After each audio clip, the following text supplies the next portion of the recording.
एक तीर्थ यात्रा हुई और उस तीर्थ यात्रा में एक वयोवृद्ध की सेवा एक युवा करता था। और उस युवा की तीर्थ यात्रा जब पूरी हुई तो वयोवृद्ध ने युवा को वचन दिया, वो तुमने मेरी इतनी सेवा करी है कि गांव लौट करके मैं अपनी नातनी का ब्याह तुमसे कराऊंगा। लौट करके जब वो लोग वापस आए, युवा बालक ने वयोवृद्ध से कहा, आपने कहा था कि आप अपनी नातनी का ब्याह मुझसे कराओगे, करा दीजिए। हाँ हाँ मैं घर पे बात करूं। अब घर पे जैसी बात की तो घर के सदस्यों ने सबने उस व्यक्ति को, अरे वो तो कुछ कमाता नहीं, वो तो ऐसे ही पड़ा रहता है, उससे अपनी बेटी का ब्याह करेंगे, ये करेंगे, वो सबने मना कर दिया। तो बेचारे वृद्ध जो थे वो संकोच में आ गए, अब मैं क्या करूं, मैं तो उसको वचन दे चुका हूं। जब इतना प्रेशर पड़ा तो वयोवृद्ध ने भी मना कर दिया। वयोवृद्ध भी अड़ गए, नहीं मैंने नहीं कहा था। पंचायत बैठी तो पंचों ने कहा, भैया ये कह रहे हैं कहा था, तुम कह रहे हो नहीं कहा था, कैसे माने। कोई तीसरा था जो गवाही देगा कि इन्होंने कहा था। तो उस बालक ने बोला, हाँ व्रज वृंदावन में गोपाल जी का मंदिर था, गोपाल जी के सामने बैठ के इन्होंने मुझसे कही थी, गोपाल जी ने सुना है। सुन करके सारे गांव के लोग हंसने लगे, बोले गोपाल जी का सुनना तो ना सुनने के बराबर है।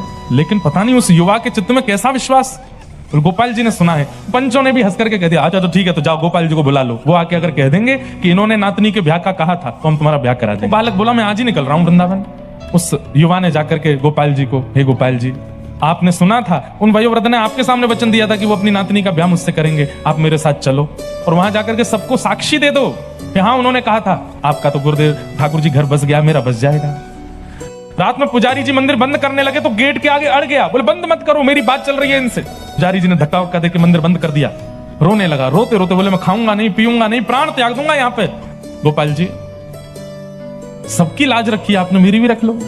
आधी रात का समय हो गया, रो रहा था, बिलख रहा था, कुछ खा पी नहीं रहा था। तो बंद मंदिर के भीतर से गोपाल जी बोल पड़े, ए पागल क्यों रोता है, कुछ खा पी ले, कहीं चला जा।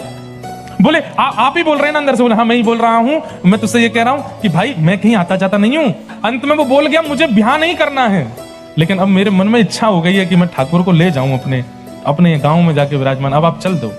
ठाकुर जी बोले ठीक है मैं चल दूंगा, पीछे मुड़ के नहीं देखना, हाँ जब भोजन कराना होगा तभी मेरे सामने आना। और अर्धरात्रि में ही ठाकुर जी वर्षों से वृंदावन में सेवा करा रहे थे, अचानक से निकल गए, बैलगाड़ी पे बैठ गए, बोले चल ले चल अपने प्रांत में, तेरे यहाँ विराजेंगे। ऐसे ही उत्कल प्रांत में पहुंचे, समुद्री रेत उसमें जैसे ही चलने लगे तो ठाकुर जी के नूपुरों में धूल भर गई, तो आवाज नहीं आई। तो उसको लगा पता नहीं ठाकुर जी रुक गए क्या पीछे।